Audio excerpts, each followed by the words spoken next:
Good morning. Are we on? Good morning. We're on. We're live from Friday Harbor. It's no, it's not 3 minutes after 2. Look at our clocks. They're 3 hours apart. Our well-timed clocks. It might be 11:04 or else it's 2:03 in the afternoon. I'm going to go with 11:04.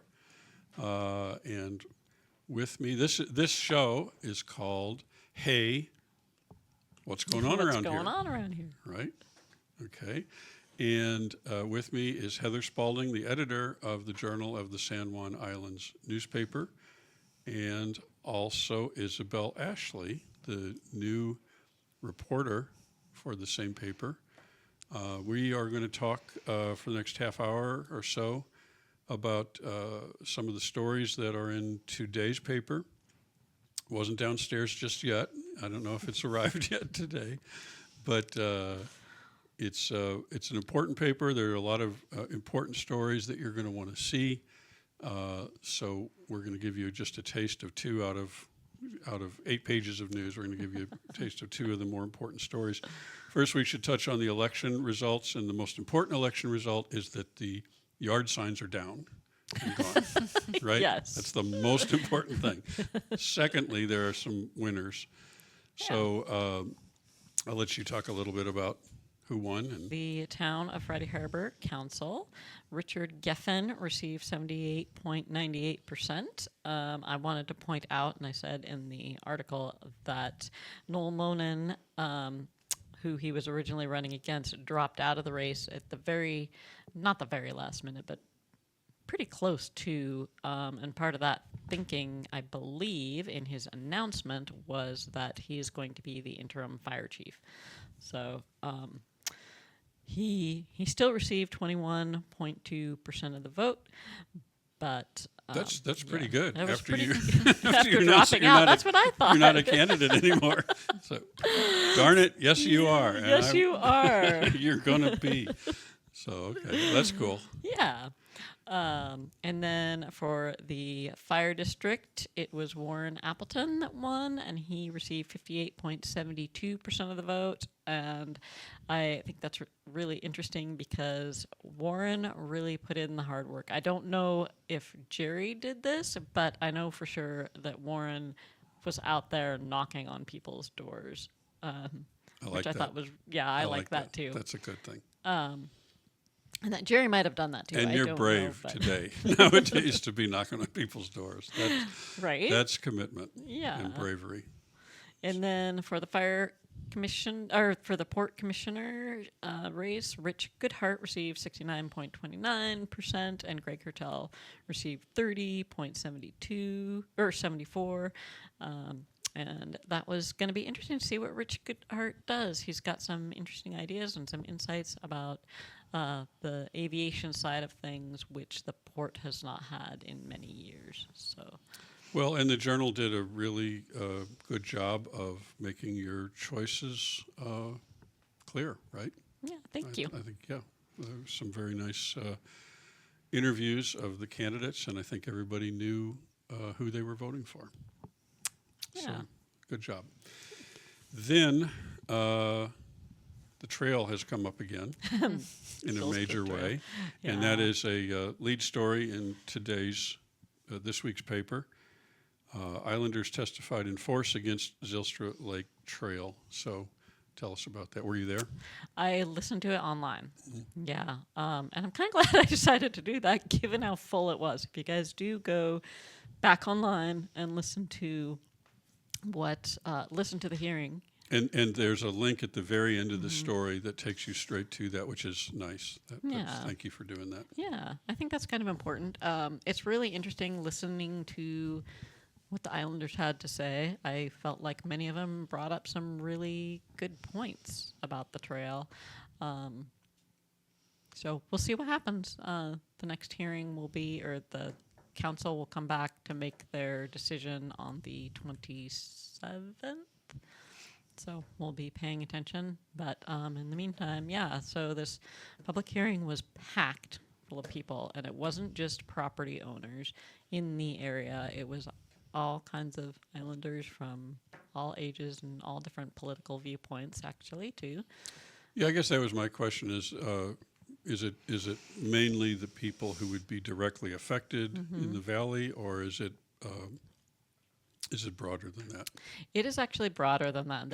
Most of them, I feel like, or a good deal of them, were property owners in the area that would have their property affected. There's a lot of old-time farmers that were there, and by that I mean people whose grandparents and great-great-grandparents owned property in this area, which is also interesting to hear. Gard Sundstrom, I quoted in there some of the things that he said, but what I didn't say was that he talked about how if you go to the cemetery, which overlooks that valley, many of the very same farmers that originally farmed that land are buried in that cemetery. And so you can look at that and you can think about, like, this is the area where they farmed that land. So thinking about it in terms of that is very interesting and I think important. I mean, it's a cultural thing, a historical thing. This is historical farmland. This would be apparently a 10-foot wide paved trail. And while there has not been any detail other than trying to put a multi-use trail through this area somehow, whether it be alongside the road or going through people's property, hasn't really been defined because they haven't done any real studies as far as I can tell. And as far as the county is saying.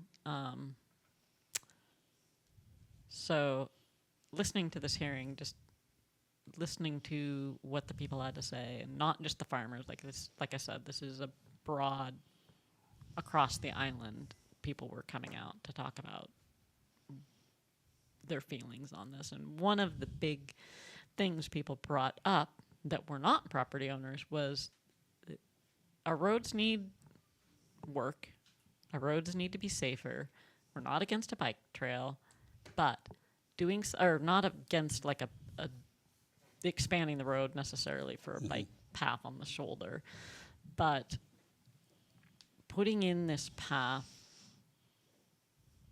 that costs all this money that most people feel would benefit tourists rather than actual people that live here year round. And so they would like to see that investment go into the roads, which islanders use. And perhaps making the roads a little safer for the tourists on the bikes and the scooters and all that. Yeah. I wasn't there, so I don't. Yeah. Is that fair to say, though? Yeah, that that's maybe fair they're to looking say. for some sort of compromise of I both can be done without. without this going through people's farmland and Right. more like a fixing up the roads kind of a scenario and making the shoulders a little better for everybody. There was really only one person that testified sort of for the trail, and they didn't even say for the trail. They just said, thank you for considering trail options. Was that Olvie or was that someone else? That was James McCubbin from Friends of the San Juans. Cool. Yeah. Is this the first hearing on the trails? I believe so, yeah. And it's not even on the trails. This was a hearing to decide whether or not the county is going to put it on their transportation infrastructure, their 6-year transportation infrastructure plan. And so all these islanders came out to say, Yeah, I didn't mean don't put to say- it on there. Yeah, I didn't mean to say plural, this trail. Yeah. And so we've been seeing the signs go up for, I guess, nearly a year. So it's been bubbling up. But this is the first time that it was really brought That people could talk Yeah. and say, officially officially, yeah. capacity. Okay. Well, it's a great article, and there are many people in there that you no doubt know. So you'll want to read. There are a lot of good quotes. It's very good reporting. So thank you for you. doing that. Jeremy, here we come to a commercial break. We always test them. And by the way, we appear to be on a Washington State ferry. We're not actually on a ferry because, as you can see, there's no one moving around. behind us, and there's no water, nothing. But this is fun, right? So it feels like we're on a ferry. Looks like we're on a ferry. So we're going to go to a quick break, and we'll be right back to talk to Isabel Ashley about her reporting on the COVID-19, the COVID, is it still COVID-19, right? The COVID vaccination status on San Juan Island. Right back. Victor deployed for the first time to Afghanistan in 2003. He sustained a moderate traumatic brain injury. Basically, he had to relearn everything. One of the most important elements of caregiving is taking care of yourself. We have our own journey, and we can fulfill that journey at the same time that we are helping our loved one. Visit aarp.org/caregiving for a free military veterans guide to navigate your caregiving journey. Wait, use the shovel and bucket of water, remember? Drown, stir, drown, feel. Where'd you learn that? SmokeyBear.com. Don't want to start a wildfire, right? Only you can prevent wildfires. Growing up, food meant a lot to me because it was time spent with my mother and my father. As far back as I can remember, I helped my mother make Spritz cookies every holiday. There was always a meaning to each cookie we decorated. I get a little choked up when I catch a glimpse of the cookie press in the cupboards. It still brings back warm memories of time I spent with my mother when I was young. My mother today suffers from dementia, but just by seeing the Spritz cookies, it brings back memories that she may have forgotten. Taking time out to prepare meals and sit down and have the meals together is what the holidays are really all about.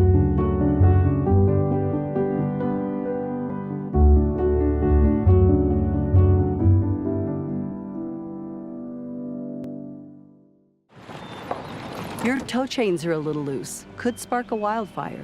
Thanks a lot. Anytime. You should check out SmokeyBear.com. They've got a bunch of tips on wildfire prevention. Only you can prevent.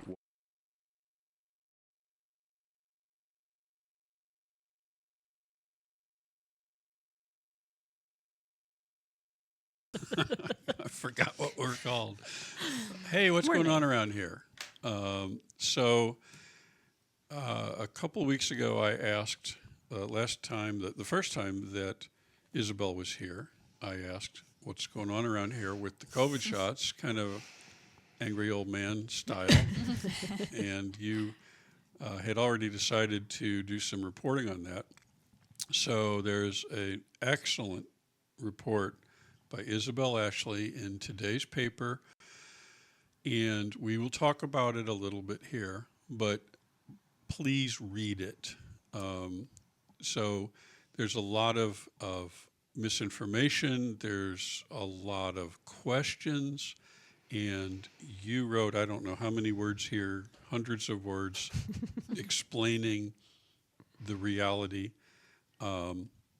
We know that there are probably hundreds, if not a few thousand people here who want to know what's in this article, and they want to understand why it's been so hard to get the vaccine here this time. So maybe you can just explain generally what you found. Yeah, absolutely. So I think the main reason kind of why different vaccine providers have had difficulty getting hold of the vaccine is mainly due to its commercialization or its privatization, which was a result, I believe, in May. The kind of public health response to COVID shifted from being a public health emergency to moving to a model where COVID vaccines and the overall response was going to be privatized, meaning that the government no longer provides the vaccine to vaccine providers for free.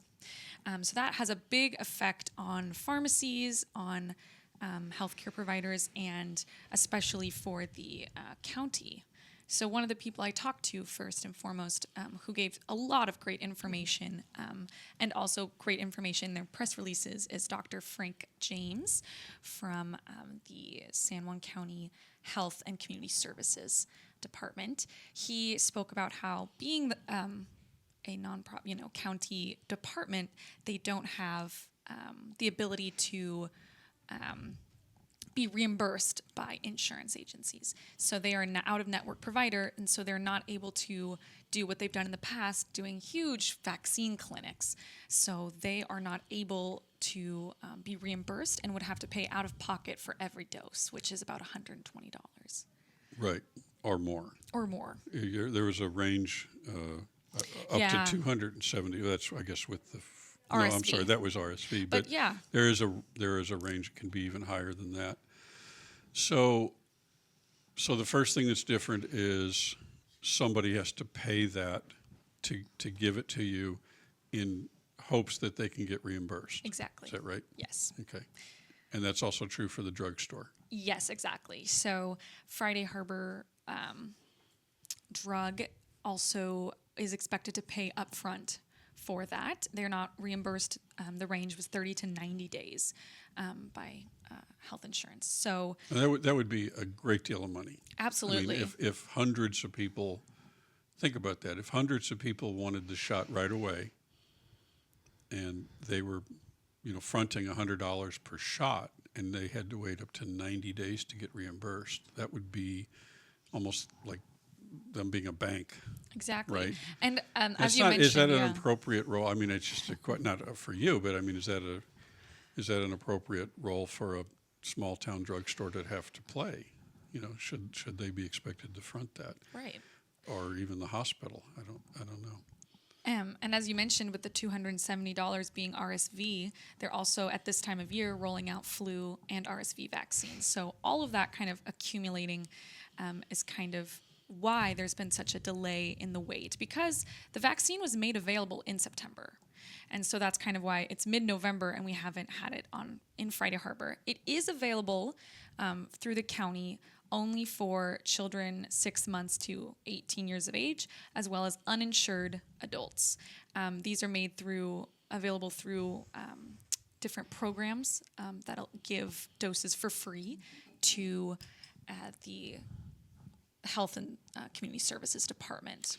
Now, the drugstores on Orcas and Lopez are providing these, right? They are fronting that and waiting for the reimbursement and all that. Is that true? This is true. Okay. As to the reason as to why they were able to secure it before Friday Harbor Drug, I'm not sure. It is kind of just a matter of maybe that they were able to pay that amount up front Sure. before Friday Harbor was. Are people allowed to go from Friday Harbor over to Orcas or Lopez for the Yeah, shot? absolutely. I asked that of Dr. James, and he said, yeah, absolutely. It's for anyone. It's for everyone. I thought too, should this be reserved for community members on Lopez and Orcas? But technically we're all members of San Juan County, so it's available to anyone. Okay. And there was some discussion, I think, about the health department being able to help with these purchases, and then they found that they're not allowed to? Exactly. So they were going to use grant money to try and do what they had originally planned to do, which was have a mass vaccine clinic. And they already had dates set up. They were ready to order vaccine doses, and then they were informed by the state health department, that they weren't able to utilize their funds for the vaccine, only for other kind of COVID responses, which at this point, COVID's very different. We're not needing the same kind of, testing clinics that have been seen in other places.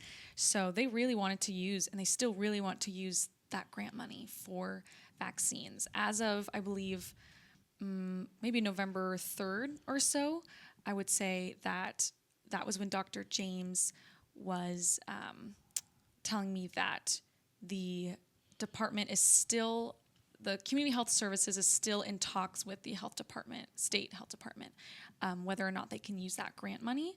And as of today, I haven't gotten any updates from Dr. James, whether or not they're able to roll out something like that.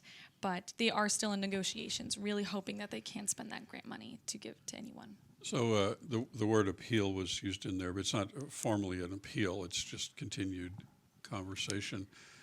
So is San Juan County unique in this situation? Are the other counties having the same problem, or are we somehow unique because of the small economy or the small number of drugs? I don't understand. Is everybody going through this, or is this hitting San Juan County a little bit harder? I think it's hitting San Juan County harder because other people have access to Costco. They have access to places, Walgreens, Rite Aid, where they can just go and get the vaccine. Obviously, that doesn't change the price issue for people who are uninsured. But then if they're uninsured, they might be able to go to a county office to get one for free through one of those government programs. But they're able to just go and easily access one versus we have limited options on the island. Yeah, I guess 10 days ago or something like that, I finally didn't want to wait any longer, so I got on a ferry and running all over the place trying to find. We went to Walgreens and they said you don't have the right insurance, and that was a reserve. That was a reservation. Went to another major name. They said we have it. I guess Safeway said we have it, but you don't have an appointment. We're only doing this by appointment. At that point, it looked like the whole trip was a waste, and we know how risky it is to plan around ferry trips. So who knew when I was going to get back? And then thirdly, I went to Rite Aid, where actually they did it right away, and they had the right insurance. So it's either that or wait for this to come together here. But do you get the idea that it is going to come together here? Yes. So I spoke with a pharmacist from Freddie Harper Drug, and they ordered 2 different vaccines, or it's obviously still COVID-19, I should say 2 different brands. They are expecting the Pfizer brand hopefully by the end of November. And I just checked their website today to see if there was any update, and it's still the same, end of November. You're able to make an appointment online. They also ordered Novavax, and from when I spoke with them, which was early November, they hoped a few weeks. So probably end of November, maybe early to mid-December. So it should be appearing. As for Peace Health, they also mentioned because it's available. This was a tricky one for them too, because obviously Peace Health is all over the state and other states, Oregon, Alaska. So they chose in those communities, there are pharmacies, places where people can access this vaccine. So they decided overall they're just not going to provide it except for to ages 6 months to 18 years. Actually, that's not available through Peace Health on San Juan Island because of it's available through the Health and Community Services Department, so you can still access it. They're just not doing it here. However, they did mention that they understand here with just one pharmacy and challenges unique to living on an island to get access to the vaccine. They're hoping to be able to provide the vaccine to high-risk adults and individuals. So not kind of a large rollout, not large availability, but they'll specifically contact these high-risk patients, which is another thing to consider. Obviously, anyone and everyone should be encouraged to get the vaccine, but Dr. James mentioned that, our highest priority right now would be those over the age of 60 and those with those who are immunocompromised. So, yeah. Well, hopefully this was like the transition year, because I guess in the future this is going to be treated almost like a flu shot or booster. This was the year this was the season where the federal government stepped out of it, the state government essentially stepped out of it and turned it over to private enterprise, and it looks like private enterprise wasn't quite ready and caught a little flat-footed, and I assume next season, if this is going to like calibrate to the flu stuff, maybe next fall everybody will see this coming and won't be quite so surprising. But after many of us have received 4 or 5 boosters, I didn't know. I didn't know that this one was going to be so different and so difficult. So hopefully we're just a couple weeks away, Great reporting. Thank you. Thank you. Very much. And did you learn everything that there is in this article? You did not. One of the things that Isabel, It's all right. two first names. One of the things that Isabel did toward the end of the article was give you a lot of phone numbers and web addresses. You probably will still have more questions, and if you pick up the paper today and look all the way through to the end of the article, there's some very helpful next steps. So be sure to do that. We're going to take another break, and we'll be right back. Victor deployed for the first time to Afghanistan in 2003. He sustained a moderate traumatic brain injury. Basically, he had to relearn everything. One of the most important elements of caregiving is taking care of yourself. We have our own journey, and we can fulfill that journey at the same time that we are helping our loved one. Visit aarp.org/caregiving for a free military veterans guide to navigate your caregiving journey. Wait, use the shovel and bucket of water, remember? Drown, stir, drown, feel. Where'd you learn that? SmokeyBear.com. Don't want to start a wildfire, right? Only you can prevent wildfires. Growing up, food meant a lot to me because it was time spent with my mother and my father. As far back as I can remember, I helped my mother make Spritz cookies every holiday. There was always a meaning to each cookie we decorated. I get a little choked up when I catch a glimpse of the cookie press in the cupboards. It still brings back warm memories of time I spent with my mother when I was young. My mother today suffers from dementia, but just by seeing the Spritz cookies, it brings back memories that she may have forgotten. Taking time out to prepare meals and sit down and have the meals together is what the holidays are really all about.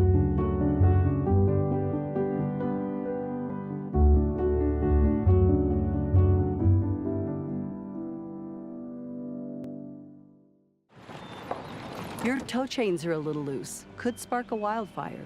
Thanks a lot. Anytime. You should check out SmokeyBear.com. They've got a bunch of tips on wildfire prevention. Only you can prevent wildfire.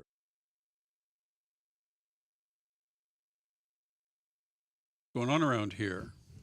Before we talk a little bit about the ferries leading out, hopefully everyone by now, a week later, has reset their clocks. And you're supposed to also change all the batteries in your smoke detectors too, right? You're supposed to do both of those at the same twice a year. You have an article you've looked into the daylight savings. Yeah, thing. just a very little brief article about this kind of hatred of daylight savings time. It was passed in 2019. The Washington State Legislature was made kind of also with many other states as well, growing to want to get rid of daylight savings time and to just stay on permanent daylight time. Why? Because with longer daylight hours, there are different kind of benefits. Obviously, there's the ability to recreate longer.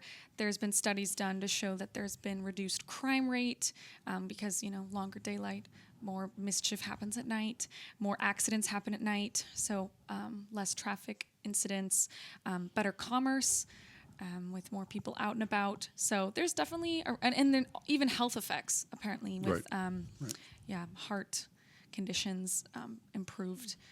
With switching the clocks and resetting, it can affect your health as well. So with all these reasons, many states have kind of wanted to get rid of daylight savings. And so there's actually the ability to move to only standard time, which would be, it's kind of hard to wrap your mind around, but instead of switching the clocks, you're staying on the shorter daylight, I guess, hours, or just staying as if you weren't changing at all. And I believe Hawaii and Arizona are two states that stay on standard time. So you're able to switch to that without Congress approval. However, if you want to switch and stay on daylight time only, you have to have approval from the federal government.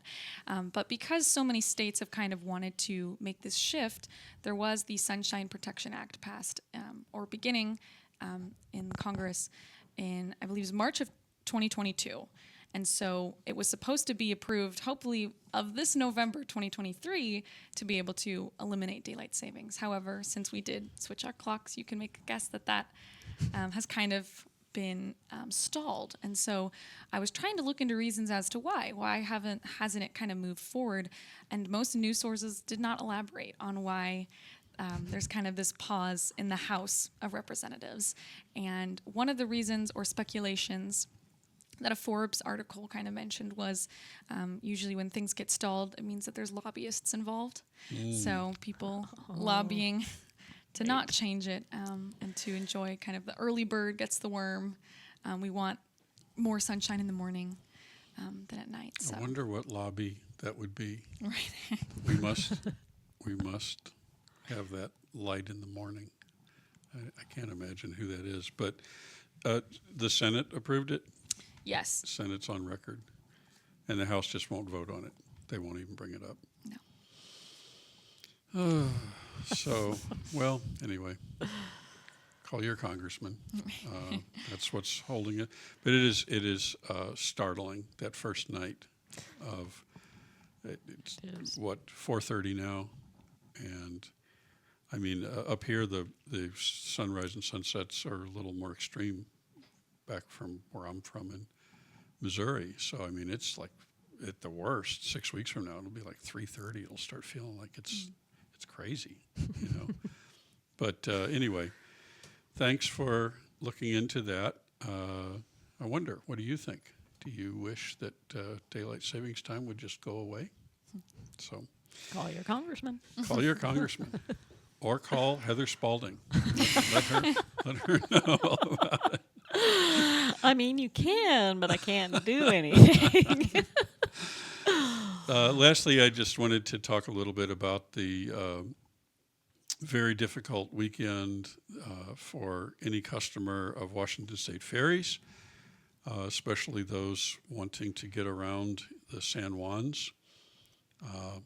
Rough week. Was it Yakima? Yakima. I think Thursday maybe started to have troubles, or even Wednesday. And I think that at one point for one trip in the middle of the day, it made one successful trip, and then they gave up on it again.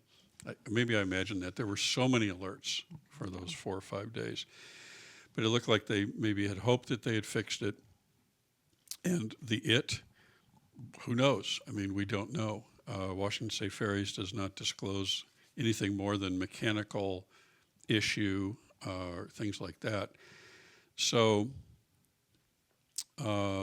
there's another meeting of the Flow group, I think tomorrow. Sorry, I didn't get that ready in front of me. Tom Starr said that people are welcome to come.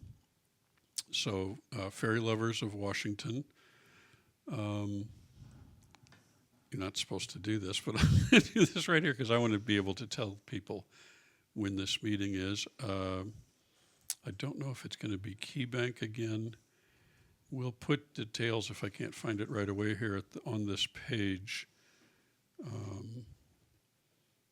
It was last week from Tom Starr. But I want to ask you guys, I just have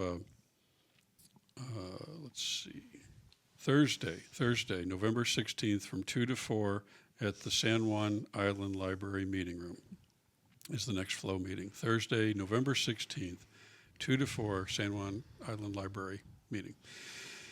That'll be their third meeting, and I don't know what the subject is. But I'm personally developing an idea, and you guys don't have to react. You probably shouldn't. But I think it's great that they're going to build 4 more boats or 5 more boats, and they're going to be state-of-the-art, electric and fancy and unprecedented. it also sounds like I'm talking to more and more people who it sounds like that's going to be a real challenge to get those things built because nobody's building them. They're much more expensive and much more difficult to build. They haven't even put out the bid process right. That's next year, I believe. The bids. I thought they had put out the bid process, but are they going I to could be open the wrong. bids or choose the bids? Yeah. I don't know, but it seems to me when you look at how many boats are in jeopardy now, they're having such trouble keeping them going. It affected Bainbridge. It affected Bainbridge route this weekend. It affected the Edmonds route this weekend. It affected the San Juans this weekend. I didn't see too much impact on Vashon, a little bit, and the Port Townsend route was affected, but that was because of low tides, so that's not anybody's fault. But there are so many boats now, and it's in such a bad situation. Is it not fair, again, you don't have to answer, but is it not fair to assume that things are going to get even worse over the next 3 or 4 years before more boats can be brought online? I can't think of anything that would cause the I feel thing like to even... our ferry advisory people have even warned us of that. So. So, it's scary to think that things could get worse from here. I don't know what that even looks like, because this is pretty bad. So I'm starting, just personally, just me speaking for just as one single person looking at the situation, that maybe the state legislature should authorize a second batch of boats that are a little bit more conventional. I hear a lot about clean diesel. I hear about them being more practical. I hear them being the kind of boat that boat builders know how to make and would be able to make quickly. And we don't just need 4 or 5 boats. We need double that. So I'm just wondering at this point in this whole thing if it would be prudent. The legislature and the governor, whoever the next governor is going to be, is going to have to do something more than is being done. I mean, that's clear, right? We're not doing enough yet. We're not attracting enough employees with all these crew issues, and we're still not going to have enough boats. So more is going to have to be done. More money is going to have to be spent. Some heavy lifts coming, hopefully in the next legislature. And it just seems to me like, and I think it'd be very difficult to cancel the boats that are being spec'd out. I think that means a lot to people with a priority on green and all that. I get all that. And, it's probably the right thing to do, but it won't be enough. And it could potentially, I wonder if like a new batch of clean diesel boats could actually be delivered before these other kinds of boats. But whatever is on the table right now is not enough. It's not enough. So at least you're nodding to that.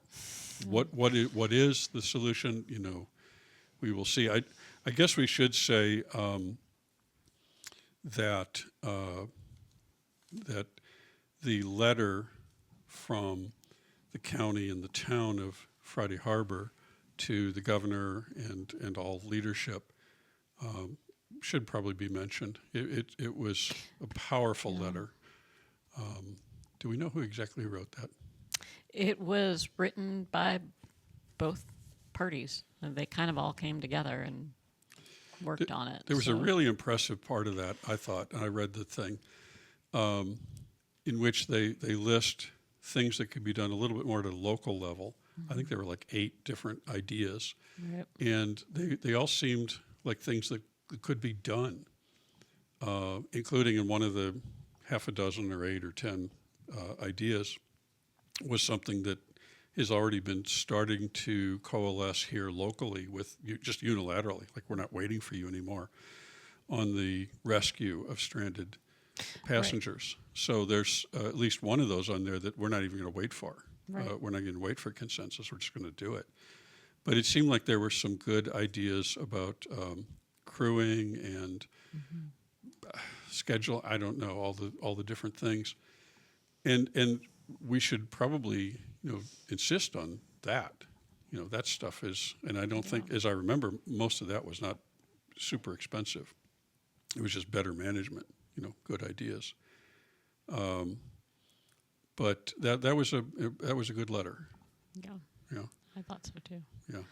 And by the way, that's the second letter from this county that they have gotten, the San Juan County Hospital District 1 or 2, whatever we are on San Juan Island. Our hospital commissioners wrote a letter also to them on the basis of, people are trying to get to doctor's appointments and they can't. These are life and death situations here. We can't keep doing this. So. Well, very soon, in the next week or two, CNL2 is going to begin a 1 hour a day broadcast 5 days a week on every weekday that isn't a national holiday, covering the state of Washington State ferries, not just in the islands, the whole system. We will be trying to add value to alerts that come out. We will press for more information that comes out in some of those alerts, particularly the cause of some of these situations. It's my personal opinion as the person who's starting this new show, which will be called Transit Plus AI, Transit Plus .ai. But it's my opinion as a person who actually has a background in passenger communications for Sound Transit, that the state could share more information and should share more information. It is not enough for the pain and suffering that was caused over the past 4 or 5 days to say, oh, there's something wrong with the Yakima. That's not enough. We deserve to know more. What would we do with that? I don't know. I would just know. If you told me it was a propeller or a steering thing or, I don't know. I just need to know. I want to know. I think it's my business. So we are going to press for more information. And if we can't get it through the state, we'll talk to the people on the boat.